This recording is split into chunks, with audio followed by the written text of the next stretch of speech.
Assalamualaikum warahmatullahi wabarakatuh. Apa khabar murid-murid semua? Ustazah doakan semoga semuanya sihat sejahtera dan ceria-ceria selalu di samping keluarga tersayang. Alhamdulillah, bersyukur kita kehadrat Allah Subhanahu Wa Taala kerana masih lagi diberi usia yang panjang dan kesihatan yang baik kerana dapat meneruskan pembelajaran kita pada hari ini. Hari ini Ustazah akan mengajar mata pelajaran Pendidikan Islam tahun 6 bidang sirah. Tajuk yang akan Ustazah mengajar ialah Pembukaan Kota Mekah. Murid-murid semua bolehlah merujuk buku teks Pendidikan Islam tahun 6, muka surat 142, 143, 144, 145 dan 146. Murid-murid yang dikasihi sekalian, jom bersama Ustazah kita baca dan fahami kisah pembukaan Kota Mekah ini.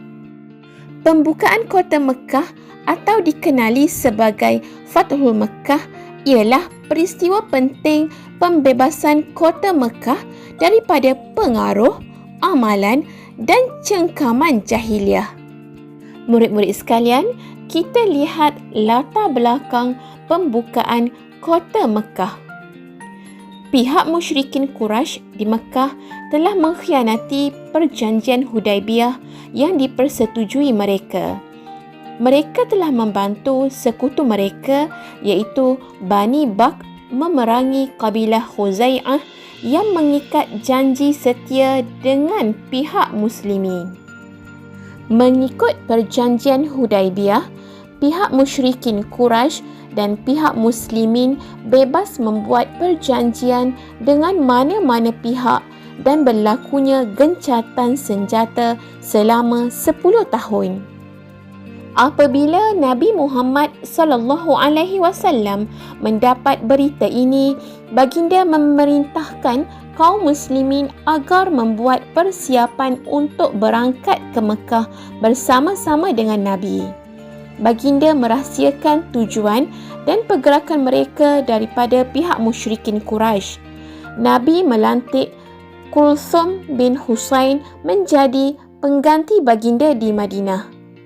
Murid-murid yang dirahmati Allah sekalian, kita lihat pula bagaimana berlakunya peristiwa pembukaan Kota Mekah. Pada bulan Ramadan tahun ke-8 Hijrah, Nabi Muhammad SAW bersama-sama dengan kaum muslimin berangkat menuju ke Mekah. Bilangan mereka adalah seramai 10,000 orang.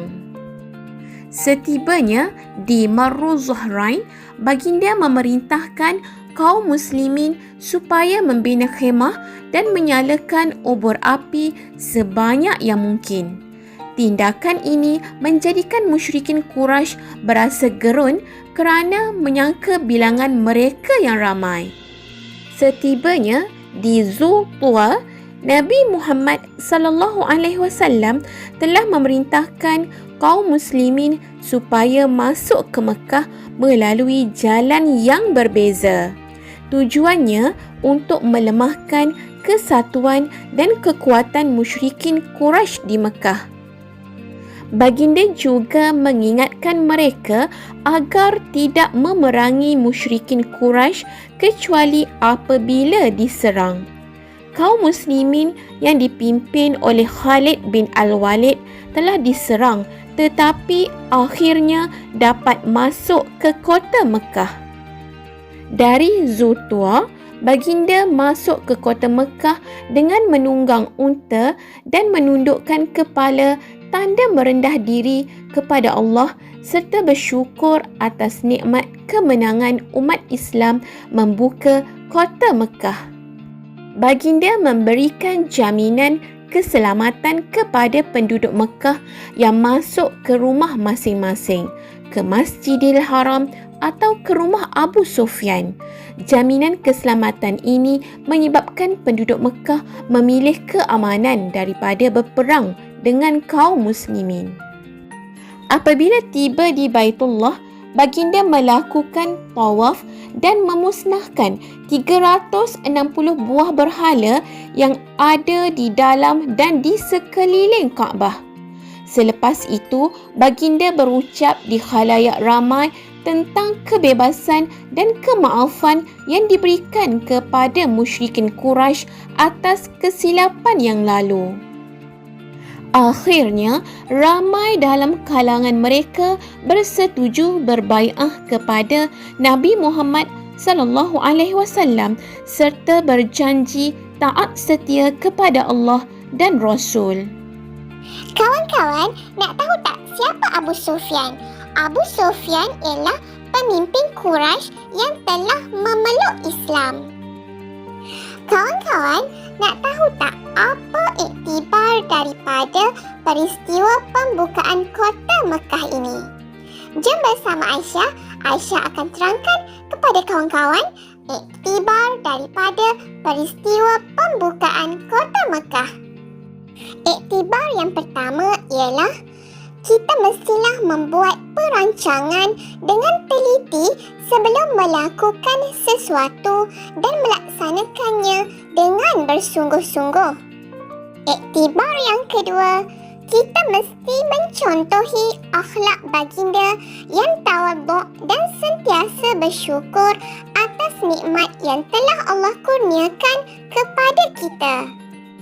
Iktibar yang ketiga ialah kita juga mesti menjadi seorang yang pemaaf sebagaimana yang ditunjukkan oleh Nabi dalam peristiwa pembukaan kota Mekah ini. Dan iktibar yang keempat, iaitu yang terakhir, mengamalkan sifat sabar dalam kehidupan adalah sangat penting seperti yang ditunjukkan oleh Nabi dan para sahabat ketika menghadapi ujian dan cabaran. Murid-murid yang Ustazah sayangi sekalian, sebagai rumusan daripada tajuk yang telah kita belajar ini, pembukaan kota Mekah berlaku dalam keadaan aman. Selepas peristiwa ini, agama Islam semakin berkembang luas. Baiklah murid-murid, setakat ini dahulu pembelajaran kita pada hari ini untuk tajuk pembukaan kota Mekah. Okey, seperti biasa, jangan lupa tahu di bahagian description video ini Ustazah ada sediakan soalan Google Form sebagai latihan pengukuhan. Murid-murid bolehlah menjawabnya nanti ya. Terima kasih kerana sudi menonton video Ustazah ini. Ustazah harap video ini memberi manfaat kepada semua yang menonton. Bye, kita jumpa lagi pada video yang akan datang.